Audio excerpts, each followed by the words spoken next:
गुरु ब्रह्म महिमा अलेख शरण। नमस्कार दर्शक वृंद, आपण मानंकु आजिर राशिफल कार्यक्रम मु एस कुमार स्वागत जनाऊँगी। प्रतिदिन निजर राशिफल जानिबा पाई गुरुकृपा यूट्यूब चैनल को सब्सक्राइब करंतु और पाखरे थिबा बेल आइकन को प्रेस करी ऑल नोटिफिकेशन ऑन करी दियंतु, जहा फଳରେ आमे जेतेबेले वीडियो अपलोड करिवो प्रथमे आपण वीडियो देखि पारिबे। आमर यही वीडियो रे आपण संपूर्ण पंचांग सहित मेष ठारू मीन पर्यंत 12 गोटी राशिर राशिफल विषय रे जानि पारिबे। वीडियो को दयाकरी शेष पर्यंत देखंतु। वीडियोटी भल लागिथिले वीडियो को लाइक करंतु एवं आपणक प्रियजन पाखु शेयर करी जणांतु। एबे आसंतु जानिबा आज दिनर संपूर्ण पंचांग विषय। आज 2024 मसीहा मार्च मास 31 तारिख रविवार, दिल्ली स्वराब्द सन 1431 साल, स्वाधीन भारताब्द 77 वर्ष, महिमाद 197 वर्ष। उत्कल गजपति श्री श्री गजपति दिव्यसिंहदेव महाराजांकर 67 अंक। सौरस्व चैत्र मास 18 दिन, चांद्रमते चैत्र कृष्ण पक्ष षष्ठी तिथि, अपराह्न 5 घंटा 21 मिनिट पर्यंत। आजिर सूर्योदय विरजा क्षेत्र को 5 घंटा 42 मिनिट, मीन लग्न 2 दंड 9 लिता गते उदय। आजिर सूर्यास्त विरजा क्षेत्र को 5 घंटा 55 मिनिट, कन्या लग्न 3 दंड 4 लिता गते अस्त। आज बिछा चंद्र रात्रि 7 घंटा 10 मिनिट पर्यंत, एहा परे धनु चंद्र। ज्येष्ठा नक्षत्र रात्रि 7 घंटा 10 मिनिट पर्यंत, एहा परे मूला नक्षत्र। आज जन्मित शिशुर बिछा राशि विप्रवर्ण दानवगण। रात्रि 7 घंटा 10 मिनिट गते धनु राशि क्षत्रिय वर्ण दानवगण। आज मृत व्यक्तिर एक पाद पुष्कर दोष। अपराह्न 5 घंटा 21 मिनिट गते 2 पाद पुष्कर दोष। निषिद्ध खाद्य आज आमिष, बिरी, मसूर, अदा, निम्ब और दग्धद्रव्य भोजन निषेध अटे। आजिर अमृत जोग दिबा 6 घंटा 30 मिनिट गते 9 घंटा 42 मिनिट मध्ये एवं रात्रि 7 घंटा 31 मिनिट गते 9 घंटा 7 मिनिट मध्ये। आजिर महेन्द्र जोग प्रातरु दिबा 6 घंटा 30 मिनिट मध्ये, संध्या 6 घंटा 35 मिनिट गते रात्रि 7 घंटा 23 मिनिट मध्ये एवं रात्रि 12 घंटा 19 मिनिट गते 2 घंटा 56 मिनिट मध्ये। आजिर काल बेला एवं 12 बेला दिबा 10 घंटा 24 मिनिट गते 1 घंटा 32 मिनिट मध्ये। आजिर काल रात्रि रात्रि 11 घंटा 55 मिनिट गते 1 घंटा 29 मिनिट मध्ये। आजिर राहु काल अपराह्न 4 घंटा 30 मिनिट ठारू संध्या 6 घंटा मध्यरे।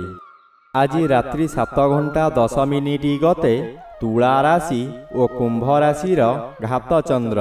रात्रि 7 घंटा 10 मिनिट गते सिंह राशि घात नक्षत्र। अपराह्न 5 घंटा 21 मिनिट मध्ये मेष राशि और कर्कट राशि घात तिथि, मेष राशि घात बार। बंधुगण एबे आसंतु जानिबा मेष ठारू मीन पर्यंत 12 राशिर राशिफल विषय रे। राशि चक्रर प्रथम राशि मेष राशि। आज मेष राशि जन्मित व्यक्ति मानक सकाशे अष्टम स्थान रे चंद्र गोचर करुथिबारु बहु असुविधा मान देखादेव। द्वादश स्थान रे रवि ओ आज घात बार भोग हेउथिबारु अति अशुभ फल मिलिब। मानसिकता दुर्घटना मिली पारे, शरीर पीड़ा मध्य हेब, जानवाहन दुर्घटना होई पारे। निज लोक माने आपणंकु विपदरे पकाई आनंदित हेबे। व्यवसाय केन्द्र रे चोरी डकायती होई पारे। କର୍ମଚାରୀମାନେ ଅମାନିଆ ହୋଇଯିବେ। ରାଶିଚକ୍ରର ଦ୍ୱିତୀୟ ରାଶି ବୃଷ ରାଶି। ଆଜି ବୃଷ ରାଶି ଜନ୍ମିତ ବ୍ୟକ୍ତିମାନଙ୍କ ସକାଶେ ସପ୍ତମ ସ୍ଥାନରେ ଚନ୍ଦ୍ର ଓ ଏକାଦଶ ସ୍ଥାନରେ ରବି ଗୋଚର କରୁଛନ୍ତି। ଶୁଭ ଫଳ ମିଳିବ। ବିଦେଶରୁ ଧନାଗମର ସୁଯୋଗ ମିଳିବ। ହସ ଖୁସିରେ ରହିବେ। ଆପଣଙ୍କ ପରିବାର ମଧ୍ୟରେ ଥିବା ଭୁଲ ବୁଝାମଣା ଶାନ୍ତ ପଡ଼ିବ। ପରିବାର ମଧ୍ୟରେ ପ୍ରତ୍ୟେକ ବ୍ୟକ୍ତି ପ୍ରତ୍ୟେକଙ୍କ ସହିତ ହାତ ମିଳାଇ ଚାଲିବେ। ସ୍ୱାମୀ ସ୍ତ୍ରୀଙ୍କ ମଧ୍ୟରେ ନିବିଡ଼ ସମ୍ପର୍କ ଗଢ଼ି ଉଠିବ। ଅବିବାହିତଙ୍କ ପକ୍ଷେ ବିବାହର ପ୍ରସ୍ତାବ ଆସିପାରେ। ରାଶିଚକ୍ରର ତୃତୀୟ ରାଶି ମିଥୁନ ରାଶି। ଆଜି ମିଥୁନ ରାଶି ଜନ୍ମିତ ବ୍ୟକ୍ତିମାନଙ୍କ ସକାଶେ ଦଶମ ରବି ଆଂଶିକ ବାଧାପ୍ରାପ୍ତ ଅଛନ୍ତି। ଶୁଭ ଫଳ କମ୍ ମିଳିବ। ଷଷ୍ଠ ଚନ୍ଦ୍ର କୌଣସି ବାଧା ପାଉନଥିବାରୁ ସମ୍ପୂର୍ଣ୍ଣ ଶୁଭ ଫଳ ମିଳିବ। ଷଷ୍ଠ ଚନ୍ଦ୍ର ଶତ୍ରୁମାନଙ୍କୁ ଦମନ କରି ରଖିବ। ବ୍ୟବସାୟ କରୁଥିବା ବ୍ୟକ୍ତି ଅଚାନକ ଲାଭ ପାଇ ଆଶ୍ଚର୍ଯ୍ୟ ଓ ଆନନ୍ଦିତ ହେବେ। ଆଜି ଯେଉଁ କର୍ମ କରିବେ ତହିଁରେ ସଫଳତା ନିଶ୍ଚୟ ମିଳିବ। ପରିବାର ମଧ୍ୟରେ ନିରୋଗୀ ରହି ଆପଣଙ୍କୁ ସହଯୋଗ କରିବେ। ପୁରାତନ ବନ୍ଧୁ ଆଗମନ କରିବେ ଓ ସ୍ୱାଦିଷ୍ଟ ଆହାର କରିବେ। ରାଶିଚକ୍ରର ଚତୁର୍ଥ ରାଶି କର୍କଟ ରାଶି। ଆଜି କର୍କଟ ରାଶି ଜନ୍ମିତ ବ୍ୟକ୍ତିମାନଙ୍କ ସକାଶେ ପଞ୍ଚମ ସ୍ଥାନରେ ଚନ୍ଦ୍ରଗୋଚର କରୁଛନ୍ତି। ଅଶୁଭ ଫଳ ମିଳିବ। ଆପଣଙ୍କ ପରିବାର ମଧ୍ୟରେ ସନ୍ତାନମାନଙ୍କର ଶରୀର ଅସୁସ୍ଥ ରହିବ। ଆପଣ ଚିନ୍ତିତ ରହିବେ। ଅର୍ଥ ଖର୍ଚ୍ଚ ହେବାର ଆଶା ଅଧିକ ରହିଛି। ହଠାତ୍ କେଉଁଠାରୁ ଦୁଃଖଦ ଖବର ପାଇ ଆପଣ ହତାଶ ହୋଇପଡ଼ିବେ। ଆଜି ଘାତ ତିଥି ଥିବାରୁ ଆପଣ କି କର୍ତ୍ତବ୍ୟ ମୂଢ଼ ହୋଇ ଦେଖୁଥିବେ, କିଛି କରିବାର ଉପାୟ ନଥିବ। ରାଶିଚକ୍ରର ପଞ୍ଚମ ରାଶି ସିଂହ ରାଶି। ଆଜି ସିଂହ ରାଶି ଜନ୍ମିତ ବ୍ୟକ୍ତିମାନଙ୍କ ସକାଶେ ଅଷ୍ଟମ ସ୍ଥାନରେ ରବି ଓ ଚତୁର୍ଥ ସ୍ଥାନରେ ଚନ୍ଦ୍ରଗୋଚର କରୁଥିବାରୁ ଆପଣଙ୍କର ଦିନଟି ଅତି ଅଶୁଭ ମଧ୍ୟରେ କଟିବ। ହଠାତ୍ କେଉଁ ସ୍ଥାନକୁ ଯାତ୍ରା କରିପାରନ୍ତି। ବହୁ ଅର୍ଥହାନି ହେବାର ସମ୍ଭାବନା ଅଛି। ଯେଉଁ କାର୍ଯ୍ୟ କରିବାକୁ ଚାହିଁବେ ତହିଁରେ ଭୟଜାତ ହେବ। ମାନସିକ ଅଶାନ୍ତି ଭୋଗିବେ। ପ୍ରତ୍ୟେକ ସ୍ଥାନରେ ଭୁଲ ବୁଝାମଣା ହେବ। ଉଚ୍ଚ ସ୍ଥାନରୁ ପତନ ହୋଇପାରେ। ମୁଣ୍ଡ ଓ ପାଦରେ ପୀଡ଼ା ଭୋଗିବେ। ମନ ମଧ୍ୟରେ ଅତ୍ୟଧିକ କ୍ରୋଧଭାବ ଆସିବା ଦ୍ୱାରା ନିଜର ହିତାହିତ ଜ୍ଞାନ ଭୁଲିଯିବେ। ରାଶିଚକ୍ରର ଷଷ୍ଠ ରାଶି କନ୍ୟା ରାଶି। ଆଜି କନ୍ୟା ରାଶି ଜନ୍ମିତ ବ୍ୟକ୍ତିମାନଙ୍କ ସକାଶେ ତୃତୀୟ ସ୍ଥାନରେ ଚନ୍ଦ୍ରଗୋଚର ଭ୍ରମଣ କରୁଥିବାରୁ ଆପଣଙ୍କର ଆଜିର ଦିନଟି ଅତି ଶୁଭ ଫଳ ମିଳିବ।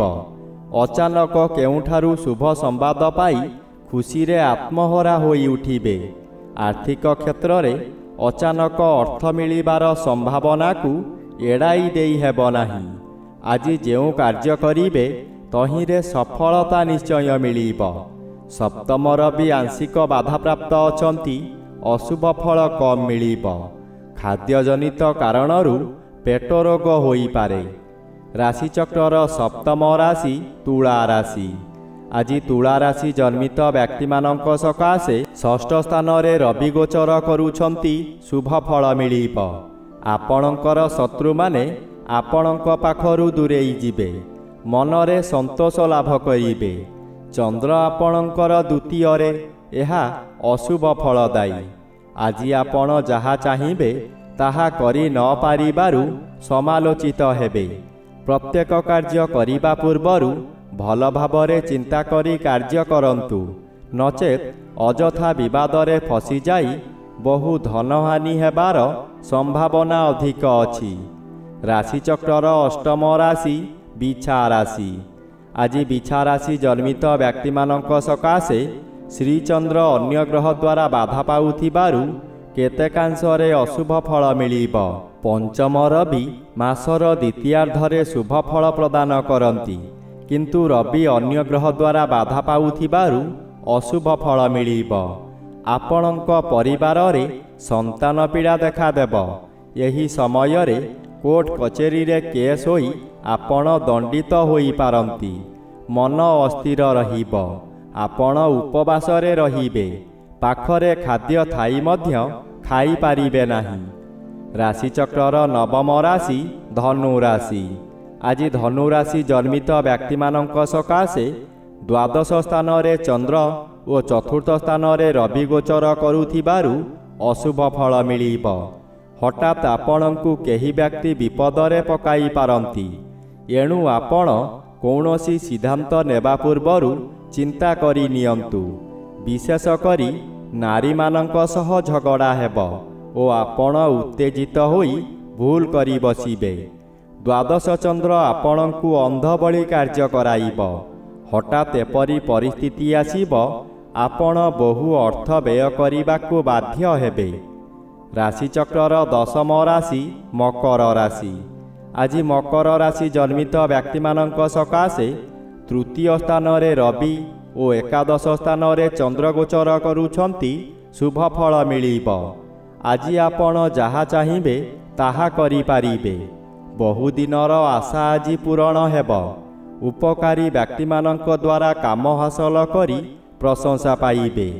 ଅତିଥି ସତ୍କାର କରିପାରନ୍ତି। ଅନ୍ନଦାନ କରିବାର ସୁଯୋଗ ମିଳିବ। ନିଜର ସ୍ୱାଧୀନତା ଘରେ ବାହାରେ ବଢ଼ିଯିବ। ଆପଣଙ୍କର ସମ୍ମାନ ବୃଦ୍ଧି ହେବ। ସ୍ୱାସ୍ଥ୍ୟ ଉତ୍ତମ ରହିବ। ରାଶିଚକ୍ରର ଏକାଦଶ ରାଶି କୁମ୍ଭ ରାଶି। ଆଜି କୁମ୍ଭ ରାଶି ଜନ୍ମିତ ବ୍ୟକ୍ତିମାନଙ୍କ ସକାଶେ ଦଶମ ସ୍ଥାନରେ ଚନ୍ଦ୍ରଗୋଚର କରୁଛନ୍ତି। ଶୁଭ ଫଳ ମିଳିବ। ଆପଣ ଆଜି ବହୁ ବଡ଼ ବଡ଼ କାମ ଖୁବ୍ ସହଜରେ କରିପାରିବେ।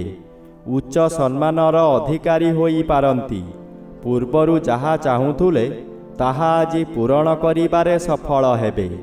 ବିଭିନ୍ନ ଦିଗରୁ ପ୍ରଶଂସାର ସମ୍ବାଦ ପାଇ ଆନନ୍ଦିତ ହେବେ। ଦ୍ୱିତୀୟ ରବି ମାସର ଶେଷାର୍ଦ୍ଧ ହେତୁ ଶୁଭ। ଅର୍ଥ ଉପାର୍ଜନରେ ଆପଣ ସକ୍ଷମ ହେବେ। ଲୋକ ସମ୍ପର୍କ ବୃଦ୍ଧି ପାଇବ।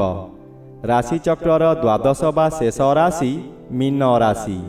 ଆଜି ମୀନ ରାଶି ଜନ୍ମିତ ବ୍ୟକ୍ତିମାନଙ୍କ ସକାଶେ ନବମ ସ୍ଥାନରେ ଚନ୍ଦ୍ରଗୋଚର କରୁଛନ୍ତି। ଅଶୁଭ ଫଳ ମିଳିବ। ଆପଣ ଯାହା ଚାହିଁବେ ତାହା କରି ନ ପାରି ଅବସାଦ ଭୋଗିବେ। ଧର୍ମ କରିବାକୁ ଚାହିଁ ମଧ୍ୟ କରିପାରିବେ ନାହିଁ। ବହୁ ସମାଲୋଚିତ ହେବେ। କୌଣସି ଉତ୍ସବରେ ଯୋଗଦାନ କରି ବହୁ ଅର୍ଥଦାନ କରିବେ। ପଶ୍ଚାନ୍ତେ ଅନୁତାପ କରି ମନରେ ଦୁର୍ବଳତା ଆଣିବେ। ମଥା ବିଚଳିତ ହୋଇଯିବ। ରବି ଜନ୍ମରେ ଏହା ଅଶୁଭ। ଆଜି ଯେଉଁ କର୍ମ କରିବାକୁ ଚାହୁଁଥିଲେ ତାହା ଶେଷ ଭାଗରେ ପରିବର୍ତ୍ତନ ହୋଇଯିବ।